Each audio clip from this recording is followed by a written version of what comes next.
ಮೀನು ಫ್ರೈ ಚಟ್ನಿ ಮಾಡುವ ವಿಧಾನ. ನಿನ್ನೆ ಮೀನು ಫ್ರೈ ಒಂದು 4 ಪೀಸ್ ಇತ್ತು. ಮೀನು ಫ್ರೈ ಇಟ್ಕೊಂಡೇ ಚಟ್ನಿ ಮಾಡ್ಬೋದು.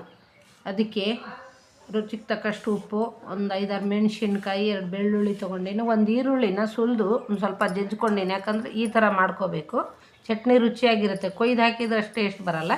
2 ಟೊಮೆಟೊನ ಸುಟ್ಟು ಎಲ್ಲ ಸಿಪ್ಪೆ ತೆಗೆದು ಕ್ಲೀನಾಗಿ ವಾಶ್ ಮಾಡ್ಕೊಂಡು ಇಟ್ಕೊಂಡಿದ್ದೀನಿ. ಮೀನು ಫ್ರೈಯಲ್ಲಿ ಇರೋದು ಮುಳ್ಳೆಲ್ಲ ಈ ಥರ ತಗೋಬೇಕು, ಒಂದು ಮುಳ್ಳಿರಬಾರ್ದು. ನೀಟಾಗಿ ಎಲ್ಲ ತಗೊಂಡು ಇಟ್ಕೋಬೇಕು. ಒಂದು ಬಟ್ಲದಲ್ಲಿ ಇಟ್ಕೊಂಡಿದ್ದೀನಿ.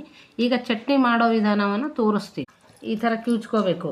ಅದು ನಾವು ಮಿಕ್ಸಿಯಲ್ಲಿ ಹಾಕಿದಷ್ಟು ಟೇಸ್ಟ್ ಬರಲ್ಲ, ಅದಕ್ಕೋಸ್ಕರ ಕೈಲೇ ಮಾಡ್ಕೋಬೇಕು.